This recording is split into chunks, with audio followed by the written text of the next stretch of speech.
Panther Nation, dim, dim night for us. In fact, we're flying flags. I got a flag around here, flying half mast, right? Uh, this this is a special little sad video from Cat Chronicles tonight. My name's Anthony Dunn. I'm here with Joey Riolano, and what we've experienced is some hardship today as Panthers got booted from the playoffs. Um, Tough game today, Joey. San Francisco 49ers are going to advance the NFC Championship to face the Seattle Seahawks. How do you feel about what happened today? Very, very sad. It was a great run. It was a fantastic year. I don't think we have anything to hang our heads about, but certainly didn't want it to end like this. No, I didn't think it was going to end like this. In my heart of hearts today, Panther Nation, I was feeling good about this team, about where we've been, where we've come from, where we're going.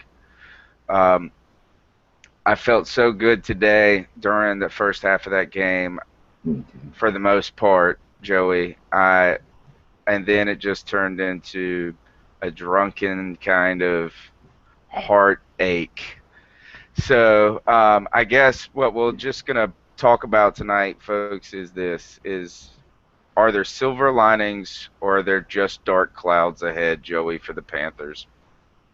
Definitely silver linings. I might even go so far as to say golden linings, um, because I think we're a team on the rise. And it's very clear to me what we need to address in the offseason, position group wise, and that's only going to make us better. We're on the upswing. We have a lot to look forward to.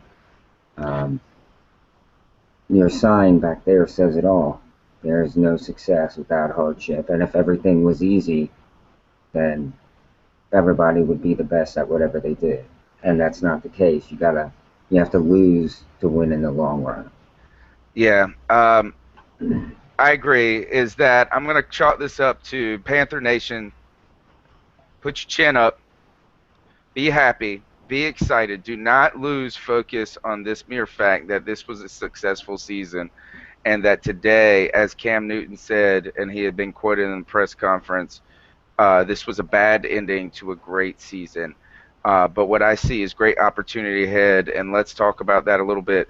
Uh, when we talk about this opportunity moving forward, Joey, I think we really got to talk about what went wrong in this game and what we see changing about this team, and what we've seen throughout the season. So, where, Joey, when you, at the end of the first quarter, did you think that you would be sitting here tonight with such heavy weight on your shoulders No, or your heart? I thought we were playing really well. I thought we were playing well. We were defensively. Gosh, we were so intense. We were flying to the ball. We were playing some really good football. I know. I thought we were gonna keep it close and win it in the end. Is what I truly believed.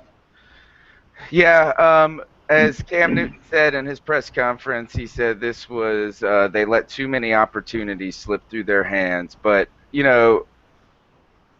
that is this game turned on a dime, dude. This Hmm. game really turned on a dime today, and I'm going to go ahead and say this is that um, I saw a Panther team today for the first until 4 minutes left in the second quarter. I saw the best Panther team I had seen all season, really. Hmm. Um, the run game wasn't there, but Cam Newton made up for that. Cam Newton was phenomenal in the first half. It was. He was amazing. He was dialed in, and something went wrong, Joey. Something went wrong when we gave them the ball with 4 minutes. And I want to say this is that we give so much credit to this defense. Um, you sent me a message at the end of that quarter. You said the defense looks a bit vulnerable Yeah. today, or shows that they could be vulnerable. And it really turned out to be the case. There's about really the Panthers lost that game from 4 minutes to the end of the second quarter till about 8 minutes into the third quarter. Like they got dominated. And by the way, you know who did that domination? It was really San Francisco's offense did that to our defense at the end. They marched all the way down the field with not being contested at all. Nope. Um, there were some good plays in the midst of that, but that was when our defense needed to make a stand, and it seems that this has happened to us. Have you seen this a pattern emerging with this in our defense? Is that they can dial it up early, they can really play, but sometimes when it really counts, these guys seem to crumple a little bit. What do you think about that? I think that there's some weaknesses on the defense, and sometimes the weaknesses are glaring. Other times, other position groups are able to sort of hide it to make up for the weaknesses in that area. But it's not always the case, and that was the case today. There was some of the weaknesses were so glaring and obvious. Um, Anquan Bolden had a field day against our defensive backs, Yeah, and big, strong, physical guy. yeah, Is going to muscle you around. Here, this is that a lot of people are going to be mad at me that I said that. Is that our defense seems to crumple under pressure. I don't mean it like that. What I do mean is this: is that it seems that there's certain football situations that our defense isn't well built for at the moment, and that is these kind of 2-minute drill. Uh, the time where they can't call the defense. The game is kind of in an unnatural spot, should I say, is that it has to be played this certain way. And what I think about is that Buffalo game early in the season, and when Buffalo marched down the field with no timeouts against us. And what I think that does is at those moments we can't defensively scheme against people, and that's when our cornerbacks just show they're mm-hmm, they're not as athletic as the right, people they're playing against. And so, I mean, you can it was that was the drive when Crabtree caught that ball on 2nd and 10 and plucked that thing out of the sky.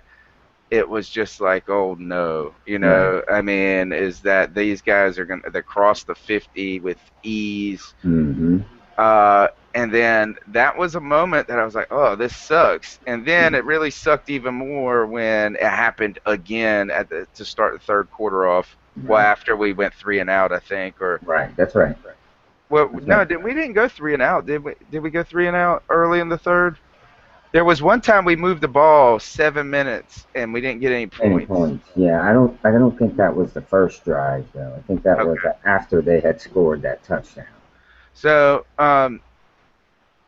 what did you think about the absence of a defensive pressure in the second half, Joey? I was Did you call Greg Hardy's name one time today? No, no, and that's what I was just getting I ready didn't. to say was he didn't show up today. I didn't even know he was on the field. Right, he did not show up today, and I'm not saying he wasn't trying. I'm not accusing Right, him of right, that at right. No, all. no, because we're big. We like the Kraken. I just, Uh, I don't he know if got he was. shut down today, Yeah, or something that's happened. right. I He mean, I'm did. gonna go back and watch the game and watch him specifically, but ugh. Right, he definitely was there. That was a big, big absence. We count on him to generate pressure. He's one of the people that helps to hide our deficiencies in the defensive backfield. Yeah. So without him, that really put a lot of pressure on our corners and safeties. And then Michael went out, and it seems like after Michael went out and Lester came in, things really opened up back there. Yeah. And when you start to see Josh Thomas on the field a lot, or not a lot, I Bad mean, things. yeah, is that we're not in a good spot. We're not in a good place. Right. And that I think shows that Quentin Michael injury really did hurt It did. much more than it's we should. I guess we would normally account for that. Hey, but do you remember what I said about 2 weeks ago, Joey, that we were one injury Injury. away from in the backfield from like realizing that our backfield was really bad? Yes. Um, all right, so we're talking dark clouds, folks, on the Carolina Panthers playoff game today. I cannot tell you how sad I've been, Joey. I've been moping around the house. Like, I felt like my dog died today, dude. Um, and there's a couple of plays. So we talked about this drive that at the end of the second half, it seemed like that just really took some wind out of our sails. I don't know why. I thought it wasn't going to. I thought we were going to walk into the locker room. I thought we were going to refocus and come amped up. But then here's the thing. Here's the dagger to the Panther cause today. And almost, you don't want to say, I mean, this was really early, but when Anquan Bolden got behind Captain Munnerlyn, and Munnerlyn had the blown coverage, and this was in the third quarter. This is what put them up, I guess 20 to 10. Is that Captain Munnerlyn just let Anquan Bolden run right by him. He just ran right by him. And I don't know what he thought was going on. It just seemed crazy, A.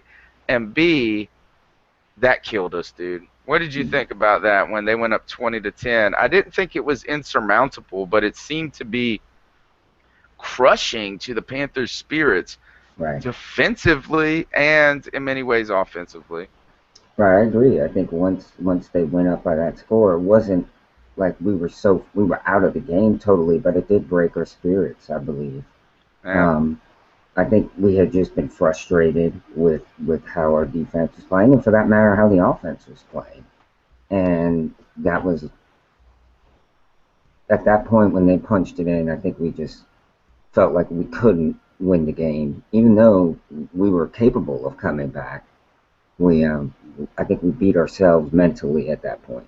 I thought after the first quarter, Joey, I thought these guys, this team is better than San Francisco. That's what I said to myself, and they weren't today.